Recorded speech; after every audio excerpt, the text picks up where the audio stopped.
You are listening to the Scars and Guitars podcast. My name's Andrew Mackay-Smith, and this is a conversation between myself and a fella from Perth by the name of Jarryd Buckland. Jarryd is a member of an excellent band. Their name is Shangrilá. They've got a brand new album, or an EP I should say, that's about to be released. It's called Love and Leaving, and that's the purpose of this discussion, to promote that EP, which is going to be out on August the 20th, 2018. Let's have a listen to what Jarryd has to say. Here we go. Jarryd, Andy Mackay-Smith calling for our chat. How are you, mate? Good, thanks, mate. How about yourself? I'm plugging away. Had a busy bloody day, actually, to be honest with you, but that's the way I design my Tuesdays with the interviews that I do in the evening and just running around after the kids today with swimming and all the rest of it. So, but mate, good to be alive, put it that way. That's it. At least your day went quick. Yeah, that it did. Yeah, so I've got a couple more interviews tonight, actually, which is cool. I love doing them on Tuesday nights, so I tend to get into a bit of a groove with it. So yeah, mate. But Shangrilá, you're all the way over there in Perth, I take it. Yes, we are. Yep, on the west coast. That's it. A bit far away from the action, but I think I've trying our best to Look, I think I've spoken to more artists from Perth than anywhere else in Australia at this point in time because I tend to interview most of the bands that are distributed by Firestarter. And now I've just gotten a communication with Frank, so some of the bands are coming through, but I know he tends to work Australia-wide instead of just focusing on one geographical area. But yeah, I had a really good conversation with the singer from Rat King about 6 months ago or so, and I noticed you actually played with them at Amplifier Bar last year. I believe we have, yeah. There's actually quite a few Perth bands that we've played with. It's kind of gone over our heads, but yeah, they're definitely one to keep an eye on. What's your take? They put on a good show. I'm really. You got to be careful with these statements, not because they're risky statements or anything like that, but because I'm from Brisbane, and I think a lot of music that's coming out of Brisbane is great, and it always has been wonderful with Regurgitator, Scream Feeder, Powderfinger, etc.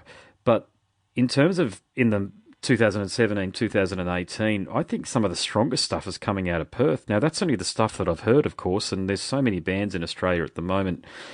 Melbourne has typically been a very lively scene, if you like, but just so much of the stuff that's coming out of Perth at the moment is just tip-top. So what's your take on the Perth scene? The Perth scene is, how do I describe it? It's pretty matesy, I guess. We're all, I guess, really good friends within the band. Essentially, we all just support ourselves. You go in, it's hard to say, really. Yeah, it's an individual thing, isn't it? But I think what you've just said then is what I've heard from so many when I've been asked the question, which is that the band seem to help each other out. And I can say for a fact that's not always like that in other cities, okay? But in Perth, you all seem to want to see each other succeed. Well, that's exactly right. Yeah, especially being the location that we're at. It's you want to pick your mates' bands up on your shoulders and show them around and help them out as much as you can and see where that brings you. Because I guess the vibes feed off each other. If you show like a positive attitude towards another band, they're gonna, I guess, follow you and support you, I guess. Indeed. It's hard to say. Yeah. Well, you got a cracking new release out a release that's about to come out, Love and Leaving. Now, I've heard one cut from the EP, and that's Temptress, I should say, sorry. Now, the opening guitar tone is just perfection. Now, I say that from a musician's perspective. So it sounds like, and I'm almost going to repeat the question that I asked only 20 minutes ago to a band from Melbourne, because they've had something similar go on. That band there is Pacing the Cage. They sounded like as though they'd worked for tens of hours on getting the guitar tone right. And same with you guys. The guitar tone, about right. I mean, the guitar tone is just astonishing, really, when I heard it. I actually had it on a loop. It might sound a bit unique me doing this, but I had on the first 5 seconds on a loop 10 or 15 times because I was trying to work out how you guys achieve that. So is it something that you've done as a production technique, or is that just the guitar cab or the whatever it might be, the FX unit mic'd up and away you went?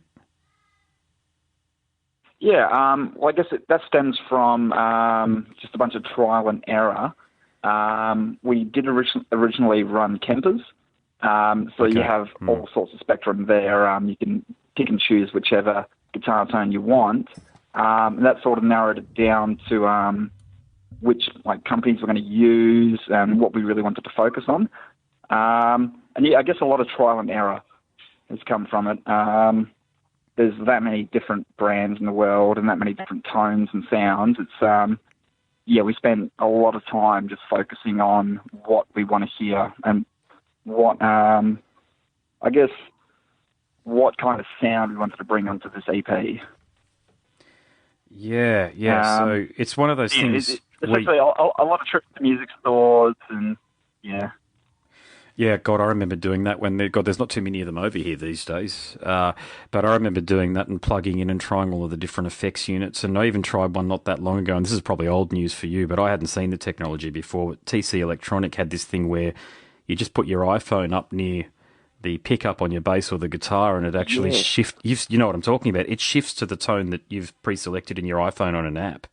I think it's just extraordinary. And exactly right, yeah.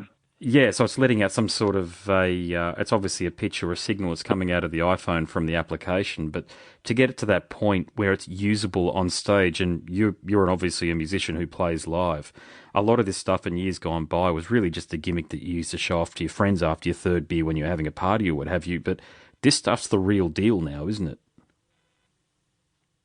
That's exactly right, yeah. I guess, tones have come a long way, and given the age of technology that we're in, everything's at your fingertips.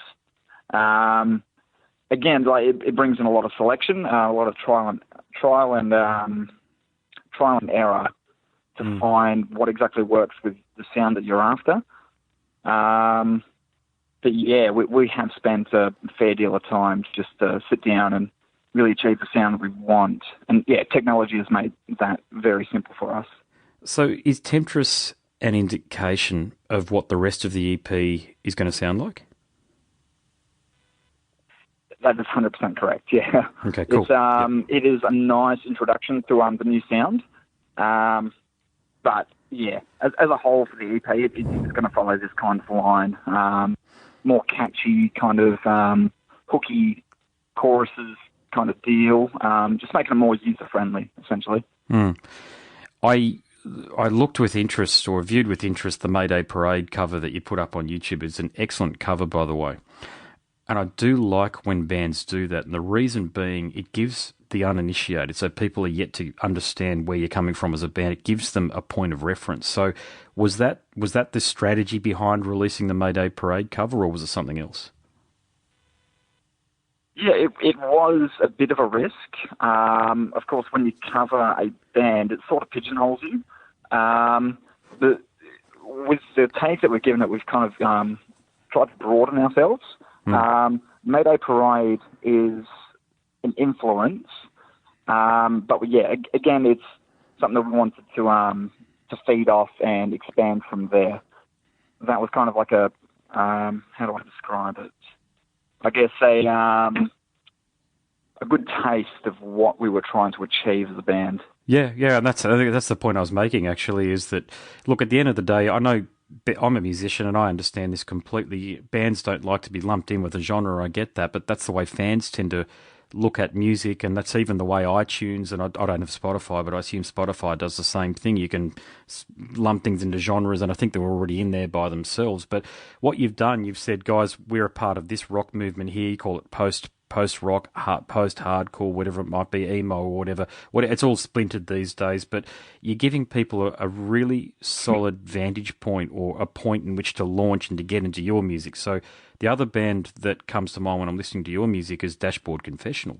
So is that about right as well? Me personally, not so much. I haven't quite explored that sort of genre, but that is a direction we're willing to take. We do feed a lot of influences from all over the place, essentially. And yeah, just try and feed that into a funnel and see where it brings our music. Yeah, cool. What about lyrically? Any themes or concepts throughout the album? The EP, I should say. Okay, well, the EP is titled Love and Leaving. I guess it's essentially about that.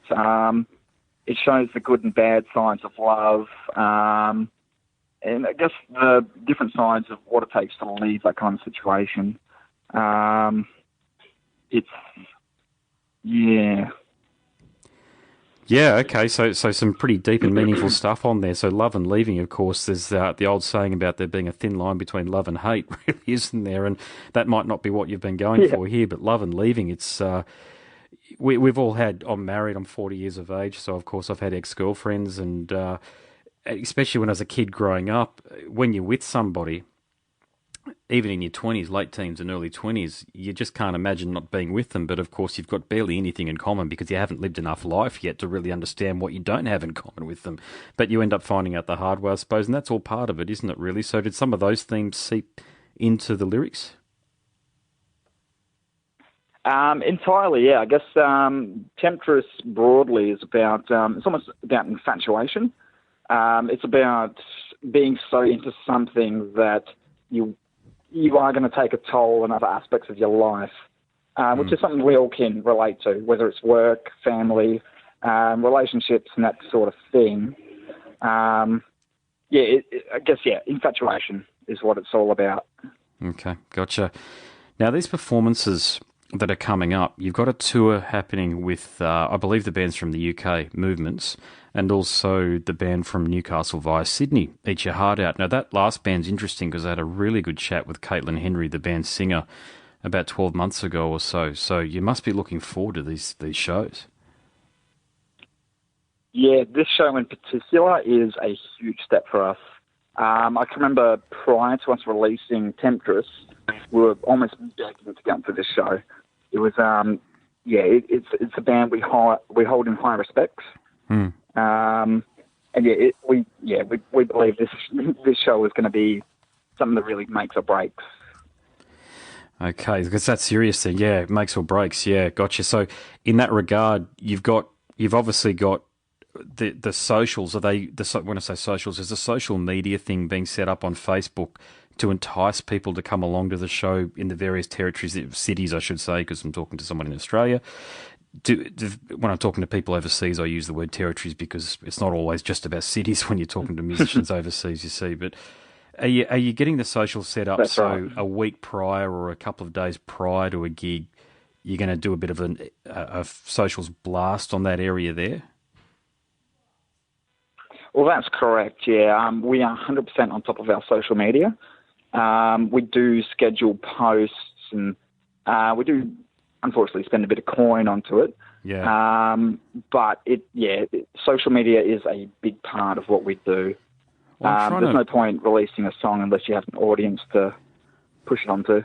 I don't think there's any other way to do it, really, is there? I mean, believe me, I've tried to think of another way to reach an audience outside of social media. Now, I understand some bands, legacy acts in particular, so bands that were around prior to the arrival of social media as the behemoth that it is, when it really sort of, it's been the way it is since about 2011 or so. So there are some bands that were fortunate to pick up an audience in the early 2000s, and they don't really need, they can just tour and really rely on other mechanisms, email blasts, that sort of thing, and promoters, if you like, to get it out there. But when you're a band that's really at the beginning of your career, if you don't mind me saying, like you guys, what other mechanism is there? You've just got to spend money on bloody the dark art of Facebook optimization and just hope it pays off. Well, that's exactly right, yeah. I mean, there are other avenues, but they're either unheard of or illegal. As good as it would be to go around stickering up a town or something along those lines. I was going to ask you what are the illegal ones, but there you mentioned it, yeah. Yeah, well, that's the thing, yeah. Like, it would be great to go around, sticker up a place, or I guess like park up a truck in front of Triple J, that kind of thing, but that could stem into something that backfires, I guess. Yeah. we're using all the avenues presented to us, essentially. Cool. Final question, mate. How do you balance all of this? Okay, so you've obviously got a life outside of music, otherwise you wouldn't exist. It's just a fact of life. But I know as musicians, we all want to focus on music. Right. But how do you balance everything between personal work and being a musician? Look, it is hard. We all work full-time to be able to finance this operation and really make the most of it. But it means that much to us. It's a labour of love. It's something that we're all more than happy to band together. Like, we jam 2 or 3 times a week, occasionally 4 times if we've got a big show coming up, and we do it with a smile on our face. It's just part of the process to make us a tighter band, and it's turn out what you put in, essentially. That's what we're going for. So yeah, we're more than happy to make sacrifices and do all we can to make this happen. I mean, it is hard. Yeah. I guess, like, 2 of the members, we have mortgages, we all work full time, but we always manage to prioritise this. Yeah, well, you're leading a thoroughly adult life if you've got a mortgage. There's no 2 ways to say it, as have I. And it's the grind of it, really, isn't it? I appreciate we all have to have a roof over our head. That's exactly right. Paying the rent means you've got an obligation just to keep the roof over your head. Paying a mortgage means that you've got an obligation, to keep the roof over your head and also to make sure the bank's happy with the repayments that you've got. And playing in a band, with all due respect, banks couldn't give a shit. And they... That's exactly right. It's just a fact, isn't it? Hang on a sec, I don't have the money this week because my band's on tour or something like that, and I couldn't work that week. They're not going to care. It's just the way the banks are. They kick people off farms. They do all sorts of things. As this Senate, is it a Senate inquiry that's been going on recently into the behaviours of banks and financial institutions? There's a lot coming out about it now, and it's always been an interesting point of conversation between myself and my mates and about whether universal basic income would actually fix that, meaning for people like you and I, if we had a universal basic income courtesy effectively of the government that kept us afloat to keep a roof over our head, to keep our kids clothed and fed, if you've got kids, that is, and just to be able to lead your life, would that still allow us to go about our business of creating and contributing to society in this very meaningful way? That's exactly right, yeah. But again, at the end of the day, it's a labour of love. It's something that we all thoroughly enjoy doing. We've all been mates for, I guess, long before the band even ever started. It's just, it's something that we're, I guess, forward planning would be the right term. We all know what's going to be coming up, and we all plan accordingly. Not to say that it's easy to do. There are a lot of sacrifices we have to make personally, but it's all for a greater cause. Yep. This is something that we thoroughly enjoy doing. But whether we have one person listen to it or 1 million people listen to it, it's something we're always going to do. I'll leave it there, mate. Love and Leaving is a brilliant cause for you guys. I really hope it does everything that you want it to do. It certainly deserves to do it based on the track that I've heard and that stellar guitar sound that you've managed to pull. So best of luck with it all. Brilliant. Thank you very much, mate, and thanks for your time. You have been listening to the Scars and Guitars podcast. My name's Andrew Mackay-Smith, and that was a conversation that featured Jarryd Buckland from a band from Perth called Shangrilá. Thank you so much for listening.